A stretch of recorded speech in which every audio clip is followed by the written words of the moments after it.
R.E. Sanders shared an arc with me of his newest book, Demon's Tear, book one of the Jankatai Saga. It's a new epic fantasy series, and I was thrilled for the opportunity to read it. Well, it took me a while to get to it. I was busy with other things. I finally did start reading it, but couldn't finish it before it came out. So it's now available to buy. Anyone can get it. Well, maybe it's a good time that I finished it, and here's my review because I want to talk about this book. It's worthy.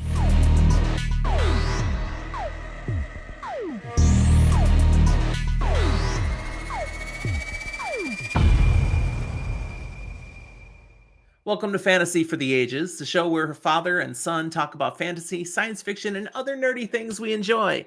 Just Jim here today with a spoiler-lite review of Demon's Tear by R.E. Sanders for you, the start of a new epic fantasy series.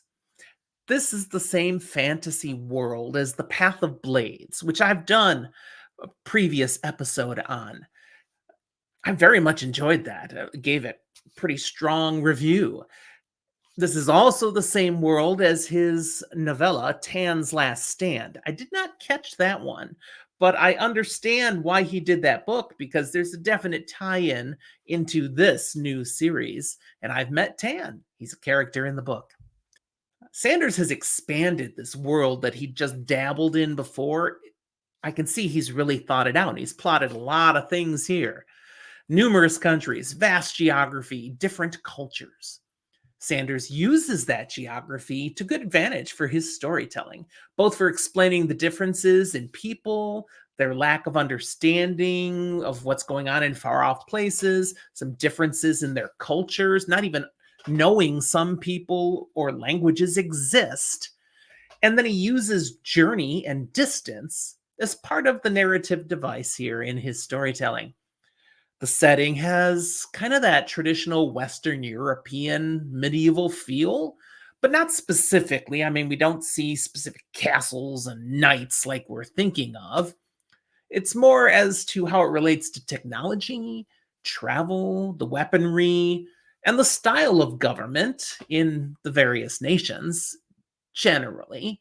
But he's got some special nuances there that I enjoyed. We've got a number of different main characters to get to know and follow, and he gives us enough on each of them that we're really getting into this story and understanding what's going on and what we should appreciate and remember and look forward to learning more about. With all those characters, I appreciated that none of them were pristine paragons of virtue. There's definitely some that you get the understanding these are the good guys, and then others who definitely are not. Even though we follow them, we learn about them too. But none of these characters are squeaky clean. They've all got skeletons in the closet, they've all got gunk in their past. Some of the primary characters are even thieves by trade, and they're good guys, we think. Now, this is not grimdark. This is just traditional epic fantasy, but still, it takes a more realistic approach than some works have done. It's not all black and white. There's a lot of gray. Just a little bit more about the fantasy elements in the story. We've got humans, we've got elves, we've got dwarves. Well, we maybe have half elves and half dwarves. There might be some other creatures out there too, but those are the ones we've definitely got clear definition on already. The elves in particular are not exactly what you may think of with elves. They're much darker, more dominating a presence. And there's even two different types, and you don't want to cross paths with the wrong type. They will mess you up. There's magic. There's necromancy, a kind of magic. There's even demons. There's lots going on in the fantasy element realm. Our story is based on narrative elements that happened in the past, and we get little pieces of those past elements brought into the current to impact our characters, help us understand the motivations and why they're involved in the things that are going on right now. I appreciate how Sanders chooses to do all this little bits at a time and just allowing us to figure out what's going on rather than giving us huge dumps of exposition. We don't need that. No one needs that. This way, the book is more fun to read. While overall, I was caught up in the narrative and eager to learn what was going to happen next. One element of the writing really hits me positively, and another is an area of weakness. First, the positive. His approach to fighting, battle, conflict is intense, very visual. I can see each of the elements of what's happening, especially when it comes to sword work. He clearly knows his weaponry, or he's good at faking it. But I'm fascinated to see the way battle is described, and each of the conflict moments are things where I got to finish this fight scene. I can't stop in the middle of this. This is good. That happened to me last night. My wife went to bed. I did too, but I kept reading in bed next to her for another hour to get through the stuff that it was building up to and then the actual sequence. Whew.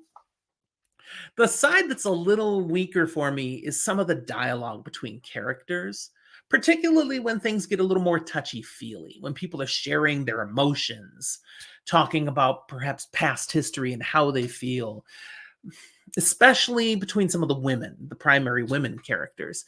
It didn't feel natural to me. It was a little forced. Maybe it's just me, but I mean, I've done a lot of fantasy reading, a lot of reading in general. I think I know what I'm talking about when I say it could be improved on. Nevertheless, it's a small thing relatively. For the start of a series, this was a decent book, and it has me interested in wanting to read the next book when it comes out. I gave this a 4 out of 5. Lots positive about it. Well-paced story. It has an arc, and it leaves you in a logical place and wanting to know what's next. Sanders did tell me today, yeah, the next book, we shouldn't have to wait too long. It's got over 50,000 words written already. So, woohoo! We'll look forward to it. If you have anything to say about what I had here today, go ahead, drop it down in the comments. I will respond. If you've read the book already, I'd love to hear what you think. You don't have to worry about spoiling it for me. But maybe don't spoil it for others. Put spoilers up front if you're definitely going to share something big from the story that you want to talk about. Thanks for watching. We'll talk to you next time.